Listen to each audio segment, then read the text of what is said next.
world, what's going on? It's your boy Titus Peoples, and welcome back to another episode of When Discussion Strikes. Please like and subscribe to Ultimate Class TV. If you're watching at home, thank you. If you're listening to it on Spotify, thank you. And if you're watching on YouTube, thank you again. Like and subscribe to all that. I'm working. Okay. Today, All right. artist Marc-Baze is in the building. Yes, sir. What's good? What's good? How y'all doing? How you doing? Brother, I'm good, man. Everything copacetic, man. Like, I can't complain. I'm here. I'm interviewing you. Love to hear that. Yes, sir. I like the hat. Of course. DX. Yes. How many times you got kicked out of class for hitting the teacher with the suck it? Not much, but got suspended for forming our own DX and beating people up. We had a little DX versus NWO situation going on in elementary school, so I definitely got suspended for causing havoc. Bro, that's really a New York thing. I don't think you was a real wrestling fan if you didn't get in trouble in school for hitting your teacher with the suck it or just being an out rowdy character thinking you was the Rock or Stone Cold. Facts. So, yeah. Mark, talk to us about the music, boy. Like, how you get started with this music shit? I've always been into music. I've always been into performing. My mom, she always put me into extracurricular activities. So shout out to moms. Yeah, for a fact. She's also my number one supporter as well.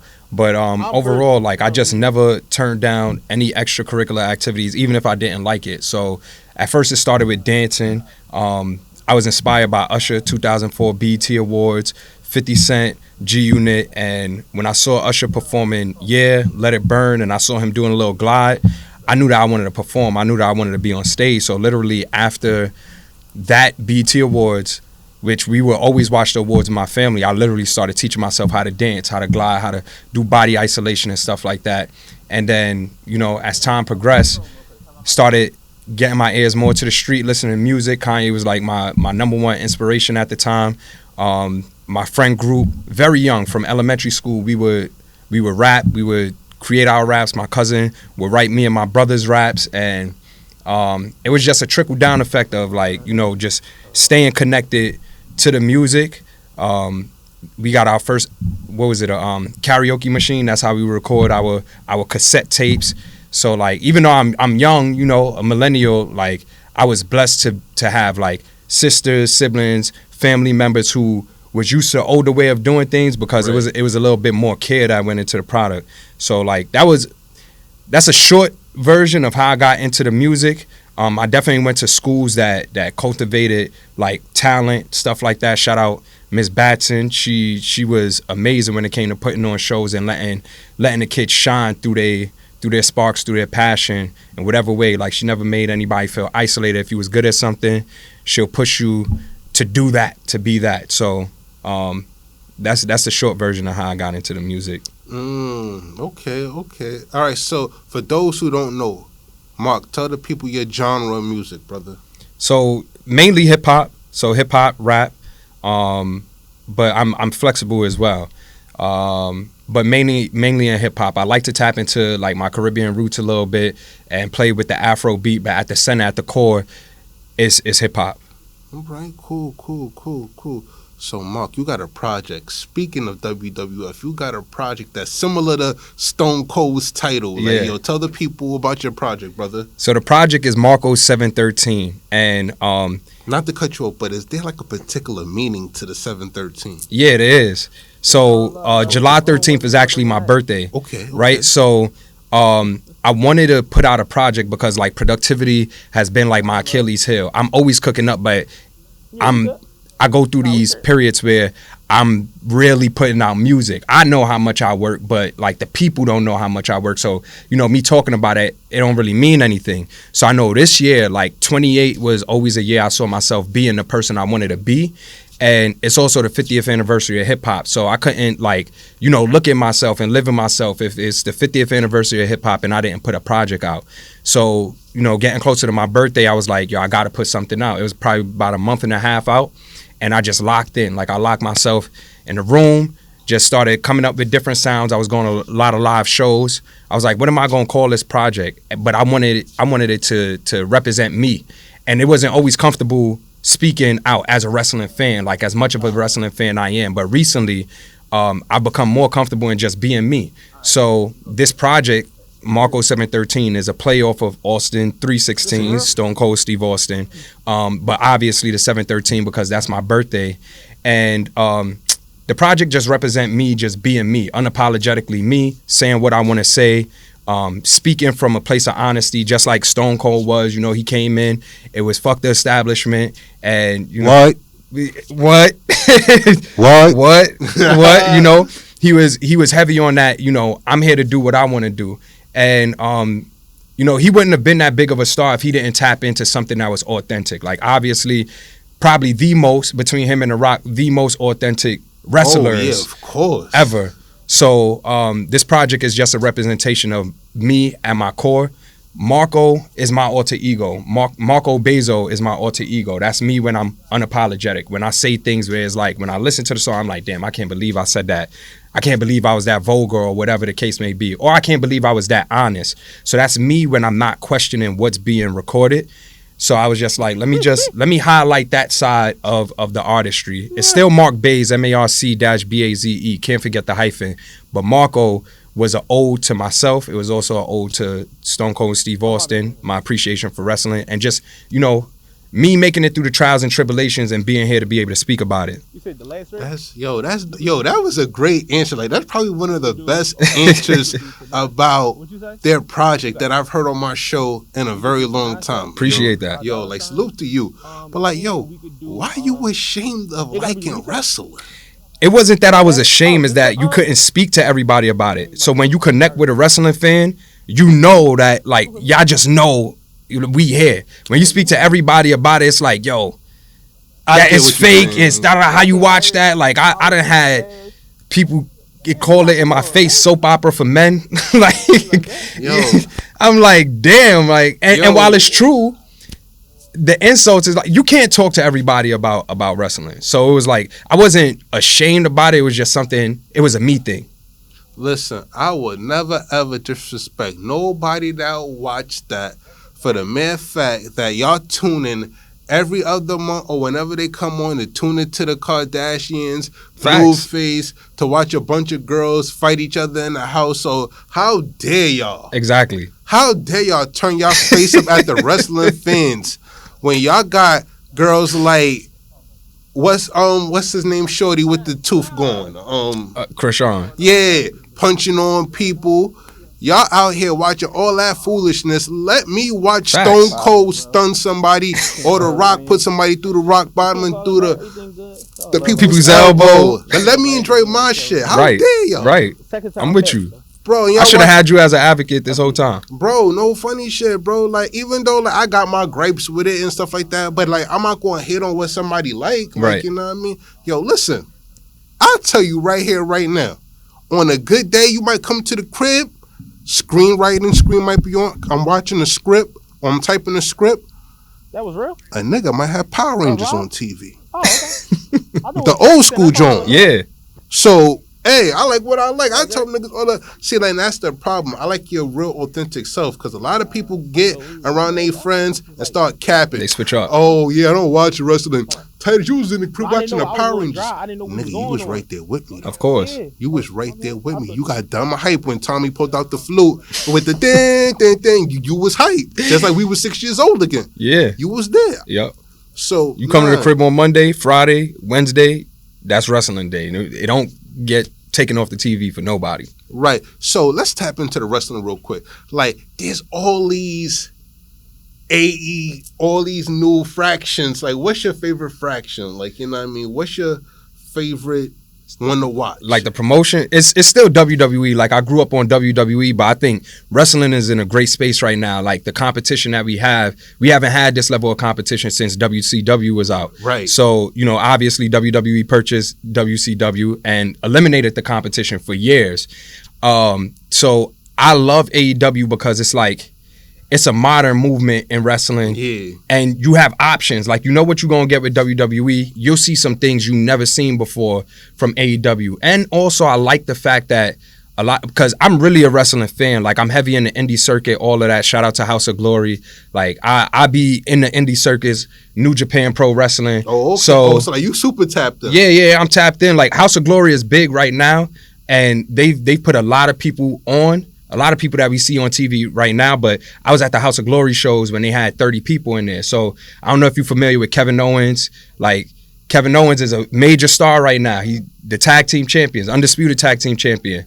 I was there when he was wrestling in front of 30 people. So, like, I like that AEW caters a little bit more to the independent wrestling scene, and now you're seeing more opportunity for people like them to shine. I mean, they got to deal with TNT. So, you know, they getting that. There's a lot of eyes on them. The NBA is on. You get an AEW advertisement after that. So they know slouches. And Tony Khan, the owner of AEW, he has more money than Vince McMahon.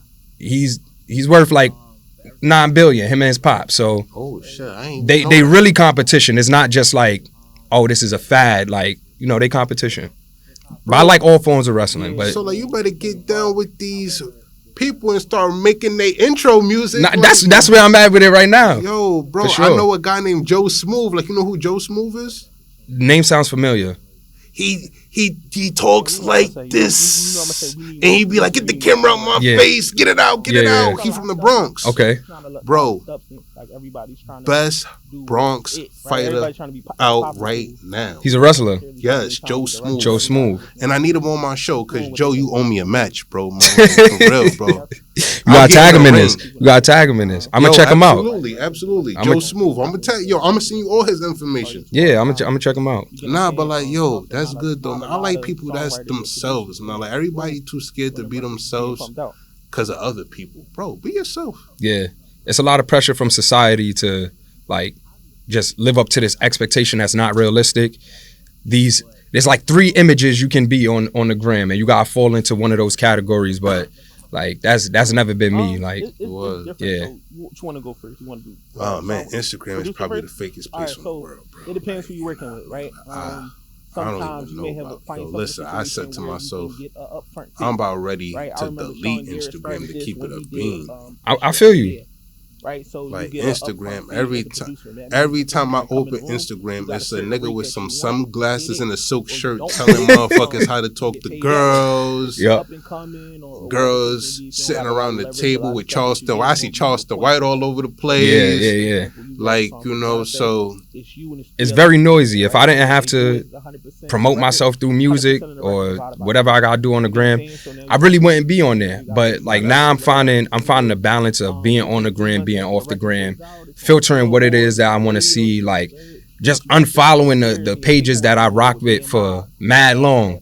But now, like, it don't serve me no more. So, you know, if I see something entertaining or like entertaining to somebody else, it's very rare that I'm bothered by it now, because it used to bother me. I don't know what the reaction would be internally, but you know, some things you just see, like negativity, the news all day, people sending me fights or whatever. I'm like, yo, this is not the type of content I like to consume. And get it how you get it. You feel me? Whatever entertains you, cool. Like, we grew up on Jerry Springer, Maury, all the toxic stuff. But for me, where I want to go, like, that don't fuel me. Nah, that's a fact. Because I'm so tired. Every time I could open up Instagram right now. 5 ways to tell that she's cheating on you, nigga. Like, how many of y'all making the same video, bro? Yeah. Like, and I wasn't even thinking about that. Now I got it on my mind. Like, I was completely comfortable. Now I'm over here overthinking, taking in your thoughts. Yo, he did say that. She is acting like that. Right. Yeah, like, you want some bullshit. Start internalizing it. Right. But like, yo, I like a young man that's about himself. I commend you. Appreciate it. It's hard, bro, to be yourself these days. Yo, so anybody that you want to work with, like, tell me your dream list of artists that you want to work with. Established artists? Established in your circle.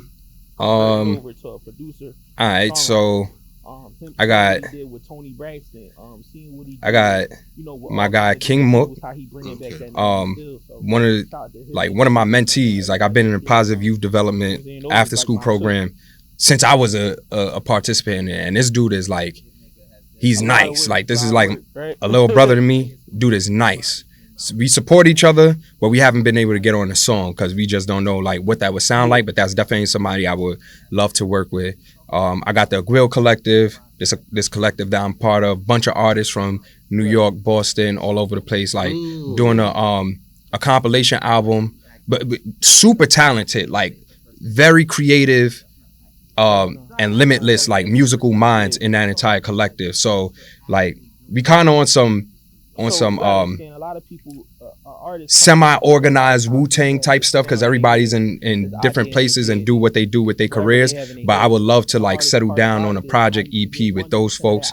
And then for established artists, Kanye is a dream collaboration. Alicia Keys, Chris Brown, Usher of course,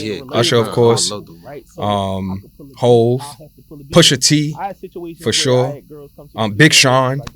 Oh man, Big Sean. Yo, I got a question for you, and this segues right into the question I'm about to ask you. I was talking to my homie the other day, and he argued me down. Which feature holds more weight now, a whole verse or a Drake verse? A whole verse. Bro, I'm gonna have to disagree, bro, because I think a Drake verse right now will put you. And what would a whole verse do? I mean, like, it would do the same thing, but at the same time, like, nobody really checking for Hov. And this is not, yo, bro, please do not get in my comments and start going crazy. They gonna do it. Like, Hov is the extension of the Hive, and I don't want no smoke with y'all. Y'all different. I don't want no smoke. But I'm just saying, for me, if I was an artist at 35 years old, and like, I feel like I could relate more with Drake as opposed. Now, like, I wouldn't turn down the whole verse. Like if Hov called me and be like, "Yo, listen, I like that. Yo, can I?" Shit, go right on ahead. But if I had the option to choose, I would definitely go with the Drake verse. Drake is the most relatable rapper, might be artist in history. Like the things that he's able to relate to people on a scale, like, I don't know, he's the algorithm, the way he's able to connect with people. But there's a lot of people who has a Drake verse. There's people that we never heard of that has a Drake verse that we never heard of ever again. True. And you know, a lot of these young artists are getting Drake verse. And shout out to Drake, who's so kind to lend his likeness to these people who, in my eyes, may have not established themselves to me. But when you're constantly on the scene, I feel like your value goes down. So the value of a Drake verse is like, we've seen that before. We've seen a Drake verse that's like, it did something for somebody's career for that song, but like, what are the songs that they dropped after that? If Hov stamped it, that like, he believed in it. I feel like when Drake gets on a song, it's very calculated. Same for Hov too, but Drake is going to utilize that as part of his marketing tactic for a rollout for something else. Like, he's going to be benefiting from it. I did not take this into account when I was thinking. Yeah. Like, I be forgetting how strategic Drake be thinking, bro. Like, you know what I mean?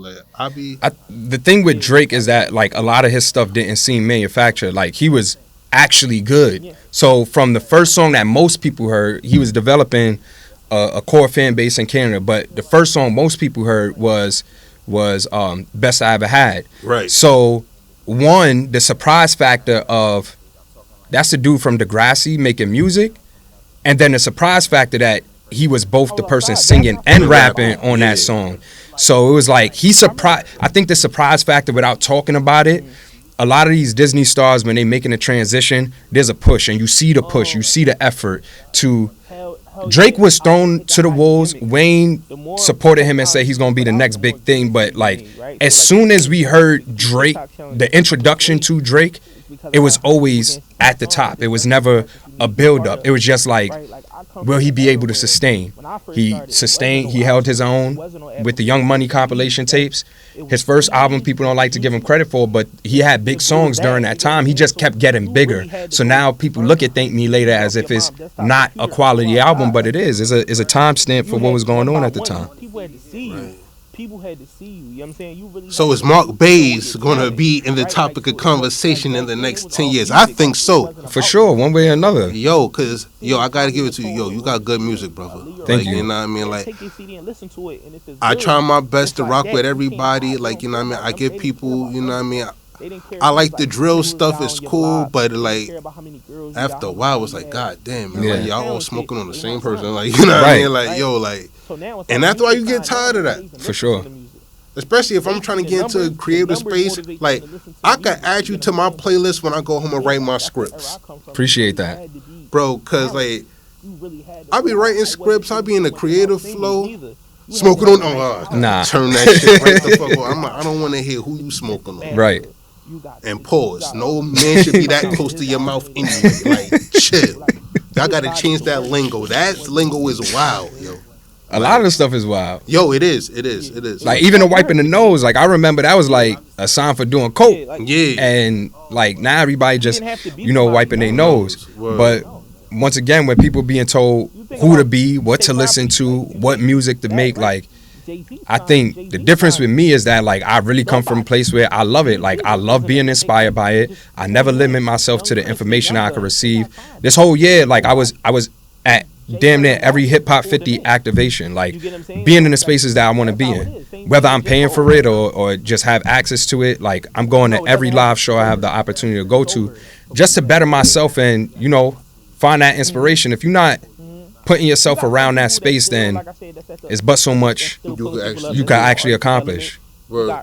So, Mark, tell us your favorite song off of your project. I think my favorite song is Conversations with Myself. And that's because, like, that's one of the most honest songs I wrote, and in a quick fashion too. It didn't take much for me to finish that song. When I started it with the first line, Conversations with Myself, the realest stories that I ever told.